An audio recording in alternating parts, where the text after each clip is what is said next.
Once the sixth largest freshwater lake in the world, Lake Chad used to cover more than 10,000 square miles.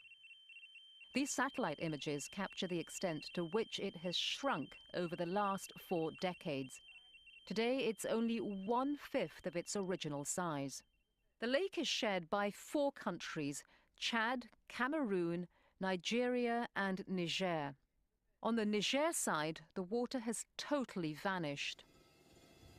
While some experts believe that the shrinking of the lake is part of a natural cycle, others say Lake Chad is a victim of global warming that has changed rainfall patterns and accelerated the evaporation of the lake's water. Now that you've heard the situation, you must be wondering, why is this all so devastating? The drying up of Lake Chad has impacts on the ecological, political, economic, and social dimensions of life in the Sahel region of Africa.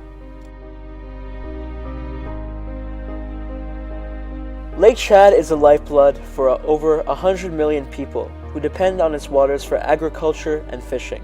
The decline in the water levels means that not only is the lake unable to sustain agricultural projects to the same extent, but it also means that there is a massive decline in the fishing population, which contributes to a scarcity of resources in a region that has already been racked with poverty for many decades.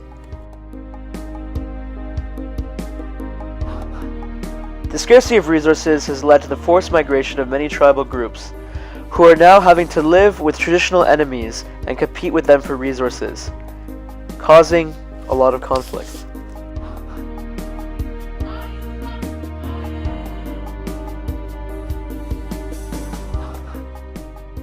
The situation is so dire that farmers have been killing each other and damaging each other's property just to get by and just to survive, with these deaths numbering in the tens of thousands.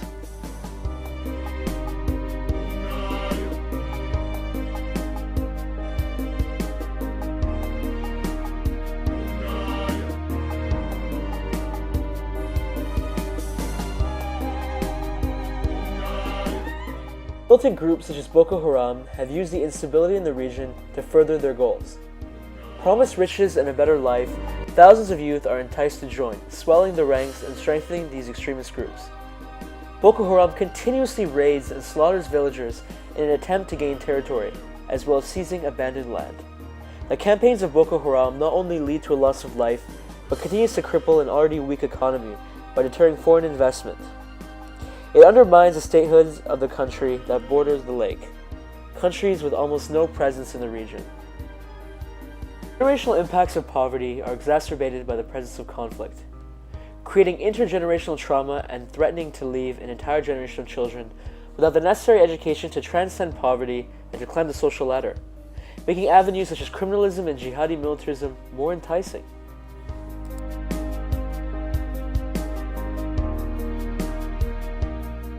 Solutions to replenish the lake are incredibly creative and ambitious. One of these prominent projects is a joint venture between Italy and China, the Trans-Aqua Pipeline, which seeks to create a 2,600-kilometer canal from the Democratic Republic of Congo across the Central African Republic to meet the Chari River and drain water from there. Replenishing the lake, however, will not close the whole Pandora's box of issues that emerged when the lake dried up.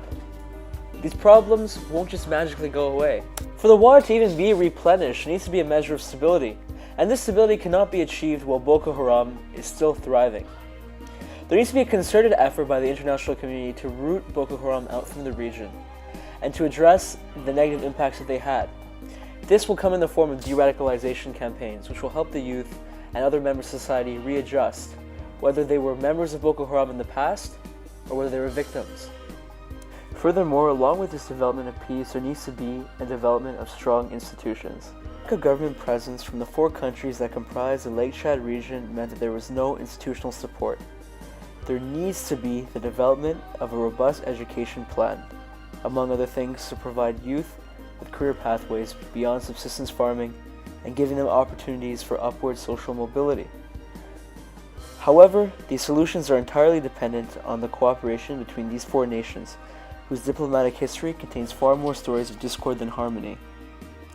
If they cannot work together, they cannot possibly hope to tame the Lake Chad region and deal with huge issues such as Boko Haram. There are far too many variables at play, and no solution can possibly address all of them adequately. The restoration of lake water would allow for the return of the indigenous way of life on the banks of the lake. But as the past is restored, the future must be taken into consideration. For example, the government in Chad is a corrupt regime that siphons money away from its people, contributing to the decay and crippling of the economy. Ultimately, the situation in Lake Chad is hopeless in the long term, unless the regime in Chad is replaced by one willing to undertake this work, fulfilling its role of protecting the well-being of its people and fostering their growth.